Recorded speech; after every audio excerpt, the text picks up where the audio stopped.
जोहार झारखंड देख रहे हैं आप। मैं हूं शुभे मिश्रा आपके साथ। बुलेटिन की शुरुआत बड़ी खबर के साथ करेंगे। रांची से बड़ी खबर आ रही है। बीजेपी ऑफिस में निकाय चुनाव को लेकर बैठक हुई। प्रदेश अध्यक्ष की अध्यक्षता में ये बैठक चल रही है। बैठक में बीजेपी के विधायक और नेता शामिल हुए। चंपाई सोरेन, बाबूलाल मरांडी इस बैठक में शामिल हुए। पूर्व विधायक अमित मंडल, रणधीर सिंह शामिल हुए। बड़ी खबर आपको बता रहे हैं और इस पूरी खबर की अधिक जानकारी के साथ न्यूज 18 संवाददाता रांची से गौरव झा फोन लाइन पर जुड़ रहे हैं। गौरव, क्या है पूरी खबर?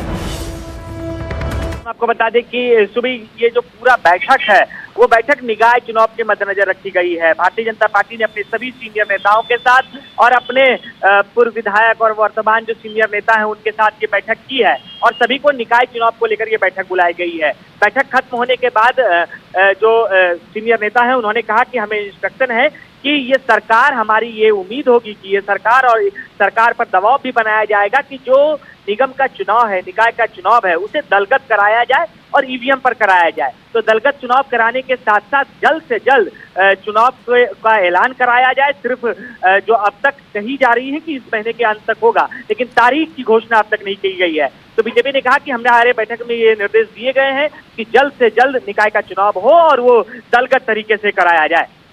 चलिए, बहुत शुक्रिया गौरव हमारे साथ जुड़ने के लिए, तमाम जानकारी के लिए।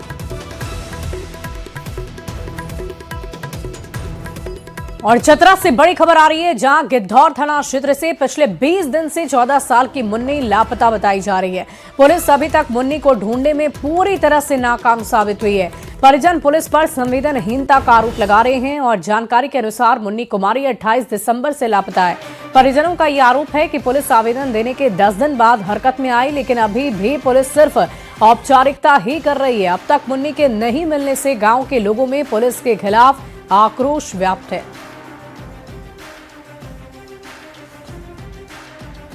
बच्ची लोग बोले कि नहीं पिकनिक मनाने जाएंगे, तो ये बच्ची थी से वो सब पहले निकल गई और पीछे से ये बच्ची मैंने उसका पीछे वो सब चले गया। वो दूसरा अथी में चले गए मनाने के लिए और ये जो बच्ची थी से भटक गई और पैर से भी थी विकलांग। और उसी में हम लोग फिर शाम को आए बच्ची लोग, तब उस सबके पूछे तब बोले कि नहीं से हमारा पास नहीं गए हो, से हम सोचलिए कि नहीं हो। तब वो हम लोग फिर जो थे से फिर खोजने लगे। पूरा 10-11 बजे रात तक खोजे जाके पूरा बस्ती और इधर जंगल में, तो नहीं मिला। बेटी घर पे आ जाएगी, हम लोग पास आ जाएगी, हम वही चाहते हैं। 20 दिन से निकला हुई है तो हम लोग का अंधेरा लगल रहता है डेली की आ जाएगी, कल आएगी।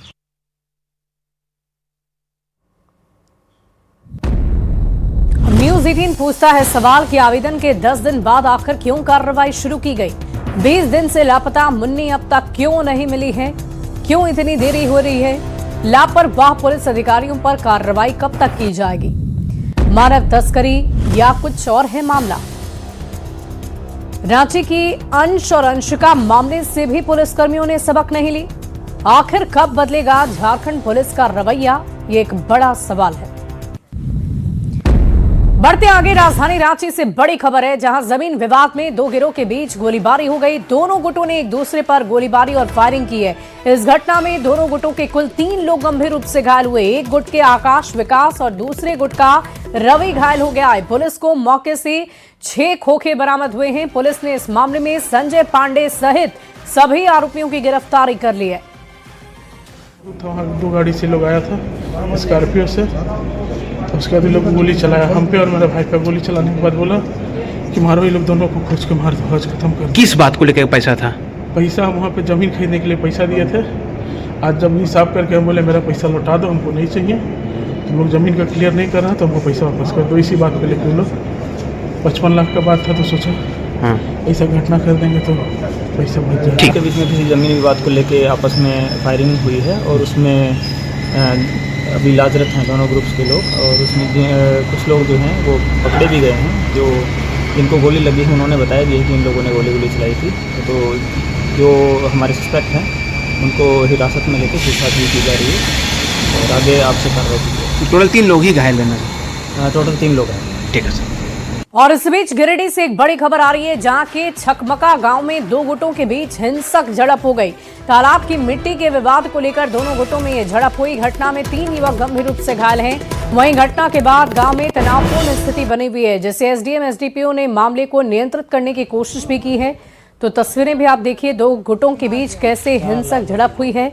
कई लोग जख्मी बताए जा रहे हैं। फिलहाल पुलिसकर्मियों की तरफ से मामले को शांत कराने की कोशिश जारी है। एक्चुअली एक तालाब बन रहा था, उसका मिट्टी को कहाँ पे रखा जाए उसको लेकर जो गांव वाले विवाद था, उसके लिए भी यहाँ पे हमारी पूरी थाना की टीम थी और हमारे अंचल अधिकारी, प्रखंड विकास पदाधिकारी और एसडीओ के साथ हम लोग भी यहाँ पे थे। अभी यहाँ पे मामले का निपटारा हो गया। अभी शांति व्यवस्था, कहीं कोई अभी लॉ एंड ऑर्डर का इशू नहीं है। और जो लोगों ने कोशिश किया था कि कुछ गड़बड़ करके थोड़ा सा law and order situation create किया जाए, उन पर कानूनी कार्रवाई किया जाए, उन पर हम लोग एक्शन लेंगे। अगली खबर धनबाद से, जहां एक नाबालिग से साइबर ठगी का मामला सामने आया है। साइबर ठगी के आरोपी ने पीड़ित का मुंहबोला भाई बनकर उसके साथ ठगी की है। ये मामला सामने आने के बाद नेशनल पोर्टल पर ऑनलाइन शिकायत दर्ज कराई गई, जिसके बाद साइबर थाने की पुलिस ने आगे की कार्रवाई करने का आश्वासन दिया है।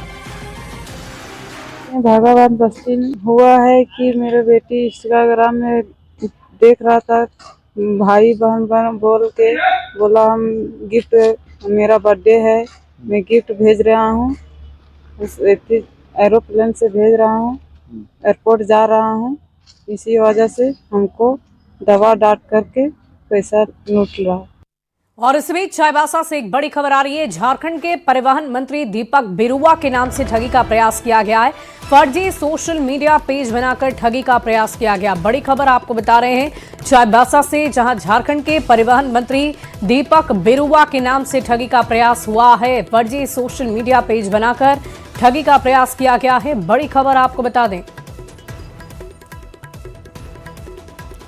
तो देखिए चाईबासा से बड़ी जानकारी सामने आ रही है। परिवहन मंत्री के नाम पर ठगी किया जा रहा है। आपको बता दें कि लगातार साइबर ठगों की तरफ से नए नए हथकंडे अपनाए जा रहे हैं। आम से लेकर खास लोगों को अपनी चपेट में लेते हैं ये।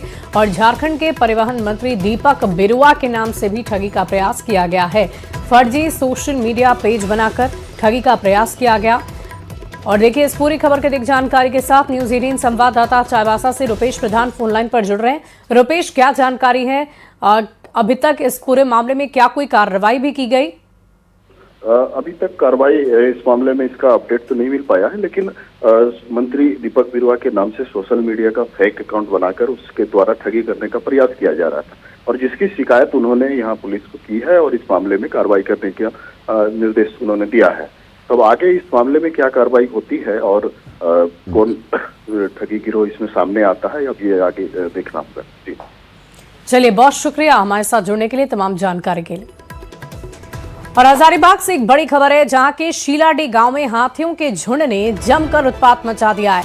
हाथियों ने एक किसान के घर की बाउंड्री वॉल को तोड़ा, फसल को भी रौंद डाला। पंचायत समिति ने हाथी की जानकारी मिलते ही गांव वालों को व्हाट्सएप के जरिए सतर्क किया है। प्रशासन से हाथी को भगाने की अपील की जा रही है। साथ ही किसान को उचित मुआवजा देने की मांग भी की गई। जुम्मन मंडल का थी फसल को नष्ट कर दिया गया है और उनका चाचा लगते हैं इतवारी महतो। इसलिए मैं वन विभाग के पदाधिकारियों से एवं हम ब्लॉक के बीओ साहब से एवं मैं डीसी महोदय से मांग करता हूं कि इस गरीब किसान का जो फसल नष्ट हो गया है, सरसों है, बाउंड्री है, लाहर है, मटर है, प्याज है, कतारी है, गेट तोड़ दिया गया है, बाउंड्री तोड़ दिया गया है। इसलिए मैं पदाधिकारियों से मांग करता हूं कि इनका उचित मुआवजा मिलना चाहिए और 20 से 25 हजार का इसका नुकसान है। हम अपने क्षेत्रवासी पंचायत वासियों को मैं अपील करना चाहता हूं कि ये हाथी जो बिछड़ा हुआ है एक बहुत तेजी से चलता है और ये आदमी को देखने के बाद ही जो है सो दौड़ पड़ता है। तो अभी कहाँ है, अकेले है, तो आप लोग सतर्क रहें और बिल्कुल ध्यान में रहें कि कब आपके पास आ जाए या कहाँ चल जाए। अगर दिखे तो तुरंत सूचना करें, मुझे करें या वन विभाग को या जिनको आपको लगे या थाना को करें, ताकि किसी का जान नहीं जाए। हेमंत सोरेन दावोस और यूके के दौरे पर हैं। सीएम के साथ झारखंड सरकार की टीम भी इस दौरे में शामिल है। सीएम के विदेश दौरे को लेकर राज्य में सियासत काफी तेज हो रही है। कांग्रेस ने सीएम के दौरे को उद्योग के क्षेत्र में झारखंड का बढ़ता कदम बताया। वहीं जेएमएम ने कहा कि सीएम राज्य में ही लोगों को रोजगार देना चाहते हैं और इसीलिए ये दौरा काफी खास है। वहीं बीजेपी ने कांग्रेस और जेएमएम के दावों पर तंज कसते हुए कहा कि जो विदेश से उद्योगपति लाने की बात कर रहे हैं वो पहले देश से ही उद्योगपतियों को यहाँ ले आते हैं।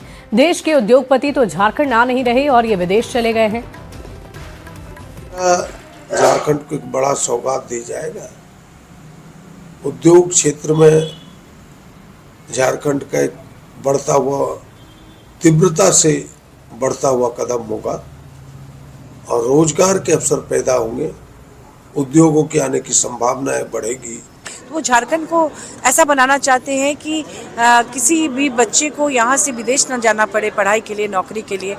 अगर यहीं पर इन्फोसिस आ जाए, यहीं पर अगर मल्टीनेशनल कंपनियां आ जाए, यहीं पर अच्छे अच्छे इंजीनियरिंग कॉलेज स्कूल्स बन जाए। देश के उद्योगपतियों के बजाय यदि भारत के बड़े बड़े उद्योगपतियों को लाते तो भारत के उद्योगपति तो आपके झारखंड में आ नहीं रहे हैं, तो आप विदेश से लाने जा रहे हैं। तो विदेश के लोग इतने मूर्ख भी नहीं है ना, वो सारी स्थिति का पता करते हैं। और आजकल एक टर्म है MOU। अब MOU तो बहुत होता है, MOU होने से नहीं हो जाता है ना। MOU का क्या वैल्यू है भाई। और देखिए, सीएम हेमंत सोरेन के विदेश दौरे पर सियासत तेज हो गई है। 19 जनवरी से सीएम विदेश से उद्योग लाने को लेकर दावोस में बैठक करेंगे। सीएम के दावोस दौरे पर बीजेपी के पूर्व विधायक अमित मंडल ने कहा कि सीएम जब उद्योग लाने विदेश गए तो उद्योग मंत्री को यहाँ क्यों छोड़ गए। सीएम अपनी पत्नी के साथ घूमने गए और इससे पहले भी उद्योग मंत्री विदेश गए थे। क्या लेकर आए, उन्हें जवाब देना चाहिए। मंत्री स्विट्जरलैंड के कमिटी टूर में गए हुए हैं। अपने वाइफ, अपनी विधायिका जो वाइफ है उनके थोड़ा कमिटी टूर जैसा होता है उस पर गए हुए हैं। कुछ आने का वहाँ से कुछ है नहीं। सरकारी पैसे पे घूमना बहुत अच्छी बात है। यहाँ के युवा गाय, बकरी, अंडा उत्पादन पे ही ध्यान दे तो अच्छा होगा। आपको याद होगा इससे पहले भी बड़े बड़े निवेश के वादे किए गए थे और बाहर का भी दौरा पहले भी हुआ था। ये सरकार से पूछना चाहिए कि उन वादों का क्या हुआ, वहाँ से उद्योग आए कि नहीं आए। ऐसा उद्योग लाने गए हैं, उद्योग मंत्री को झारखंड में छोड़ दिया है। बताइए फिर उद्योग मंत्री का बनाने का क्या मतलब है जब उद्योग मंत्री झारखंड में है, ना वो गोड्डा में दिख रहा है, ना वो रांची में दिख रहे हैं, वो बिहार में दिख रहे हैं। तो सवाल ये है कि ऐसा उद्योग मंत्री बनाने का फायदा क्या है जब उसको बाहर नहीं ले जा रहे हैं। खूंटी में आदिवासी नेता सोमा मुंडा की हत्या से झारखंड का आदिवासी समाज आंदोलित है। झारखंड बंद का शनिवार को आह्वान किया गया, जिसमें सड़क पर उतरे आदिवासी समाज के लोगों ने शूटर और मुख्य साजिशकर्ता की गिरफ्तारी नहीं होने पर विरोध जताया। सीबीआई जांच की मांग की है। वहीं बीजेपी ने खाकी का खौफ होने का आरोप लगाया, जिस पर सत्ता पक्ष की ओर से पलटवार किया गया है। रांची के साथ ही रामगढ़, चाईबासा, गुमला और लोहरदगा से आई ये तस्वीर अबुआ राज में आदिवासियों की हालत बताने के लिए काफी है। पूरे राज्य में आदिवासी सड़क पर उतरे। खूंटी में आदिवासी समाज के नेता और पढ़ा राजा सोमा मुंडा की हत्या पर नाराजगी जताई। इस दौरान पूरा ट्रैफिक ठप रहा। आगजनी कर लोगों ने विरोध भी जताया। मान आदिवासी भाई लोगों को बोलना चाहते हैं कि आदिवासी अभी जग जाओ। काहे के लिए देखिए, और केवल आदिवासी को क्यों टारगेट किया जा रहा है जमीन दलालों के थ्रू, और पुलिस प्रशासन नाकामी छुपाने के लिए किसी को भी गिरफ्तार कर लेती है। हम चाहते हैं कि सोमा मुंडा के संदर्भ में पूरा जो है सीबीआई की जांच की जाए और विशेष आयोग बनाया जाए सरकार के द्वारा, ताकि हमारी जमीन को लूट बचा सके। अब आपको बताते हैं सोमा मुंडा की हत्या आखिर कैसे हुई थी। 7 जनवरी को आदिवासी नेता सोमा मुंडा की खूंटी के जमुआहा के पास गोली मारकर हत्या कर दी गई थी। जमीन विवाद में सोमा मुंडा की हत्या की आशंका जताई गई, जबकि आदिवासी समाज ने हत्या को साजिश बताया था। इस हत्या के बाद आदिवासी समाज में जमकर नाराजगी दिखी। एक नजर डालते हैं सोमा मुंडा हत्याकांड में अब तक के अपडेट पर। 8 जनवरी को खूंटी बंद किया गया और दोषियों की गिरफ्तारी की मांग की गई। मामले में अभी तक 7 आरोपी गिरफ्तार हैं, जबकि शूटर और मुख्य साजिशकर्ता फरार है। आदिवासियों ने शुक्रवार को मशाल जुलूस निकाला था और हत्या के विरोध में झारखंड बंद का आह्वान किया था। सोमा मुंडा हत्याकांड को लेकर एक तरफ आदिवासी सड़क पर उतरे तो सियासी पारा भी गर्म दिखा। बीजेपी ने खाकी का खौफ खत्म होने और अधिकारियों के बेलगाम होने का आरोप लगाया, जबकि कांग्रेस ने क्राइम को जीरो करने पर लाचारगी जताई और प्रशासन के एक्टिव होने का दावा किया। तो जेएमएम ने सरकार के संवेदनशील होने की बात कहते हुए प्रशासन से सशक्त होने की अपील की। फुर्सत कहाँ है धनुगाही के? तो ऐसी स्थिति में सरकार का ही जब इकबाल अपने प्रशासन पर नहीं होगा तो अपराधियों पर भी पुलिस का इकबाल नहीं होगा। अपराधी हैं जो लोगों ने हत्या की है, निश्चित रूप से पुलिस उसे खोजेगी, सजा दिलाएगी, लेकिन उसकी एक प्रक्रिया है।